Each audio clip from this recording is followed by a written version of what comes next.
Pancasila, dasar negara kita yang kokoh dan mempersatukan.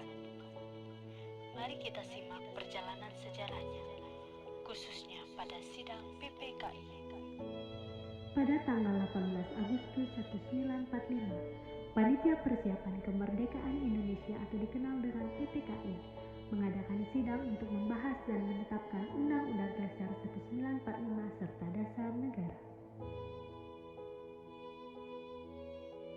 Di sidang tersebut, Insinyur Soekarno dan Muhammad Hatta memainkan peran penting dalam menetapkan Pancasila sebagai dasar negara. Peristiwa penting selama sidang PPKI, yang pertama pengesahan UUD 1945, yang kedua pemilihan presiden dan wakil presiden, yang ketiga pembentukan KNIP, yang keempat pembagian wilayah Indonesia. Assalamualaikum warahmatullahi wabarakatuh. Perkenalkan, nama saya Priyo Cipto Nugroho. Di sini saya akan menjelaskan sila kedua yang berbunyi kemanusiaan yang adil dan beradab. Oke semuanya, hari ini kita bakal bahas sesuatu yang sering dianggap teori doang. Padahal ini core banget buat kita bertahan hidup di tengah kerasnya dunia kampus 2026. Apalagi kita bukan sila kedua kemanusiaan adil dan beradab. Kenapa sih kita harus bahas ini? Karena di zaman sekarang pinter doang nggak cukup. Banyak orang pinter tapi nggak punya adab, ujung-ujungnya malah jadi toksik atau ngerugiin orang lain. Yuk kita bedah bareng-bareng makna dan tujuan dari sudut pandang kita sebagai mahasiswa. Makna pertama adalah soal kesetaraan di kampus. Kita pasti ketemu orang dari berbagai latar belakang. Ada yang dari Sabang sampai Merauke. Nah, sila kedua itu ibarat tombol reset. Lo mau anak pejabat, mau anak beasiswa, bidding misi, atau mau lo mahasiswa abadi, sekalipun hak lo untuk dihargai itu sama. Gak ada tuh ceritanya senioritas yang dipakai buat nindas atau diskriminasi. Karena lo beda, kita semua satu level sebagai manusia. Nah, kata beradab ini berat banget. Makanya di tahun 2026 adab bukan sebagai soal cium tangan cium tangan ke dosen. Tapi gimana lo berinteraksi di grup WhatsApp, kelas, atau kolom komentar sosmed. Gak nge-spam, gak nyebar hoax, dan gak asal tweet buat ngejatuhin mental orang. Itu namanya mahasiswa beradab. Ingat, your attitude defends your attitude.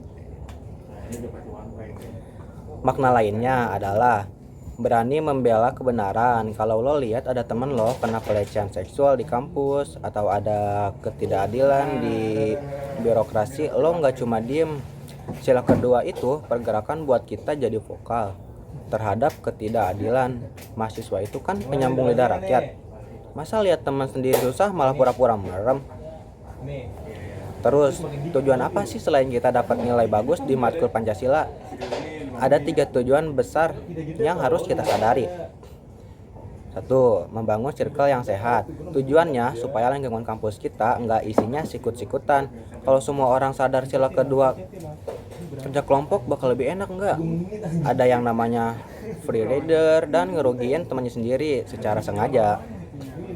Tujuannya jelas untuk menghapus segala bentuk kekerasan dan fisik maupun verbal.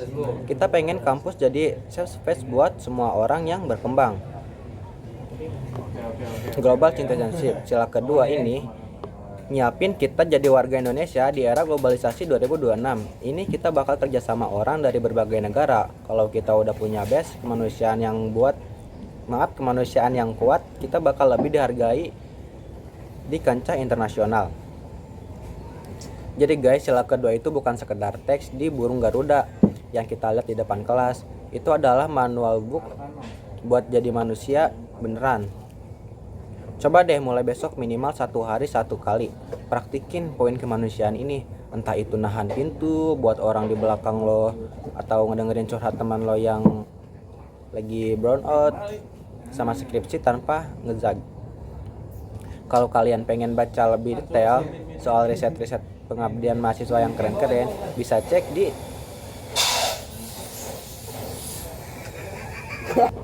Nah, jadi itu ya guys, sila kedua yang bisa saya sampaikan. Kurang lebihnya mohon maaf.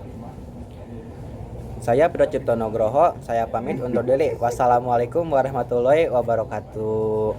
Izin.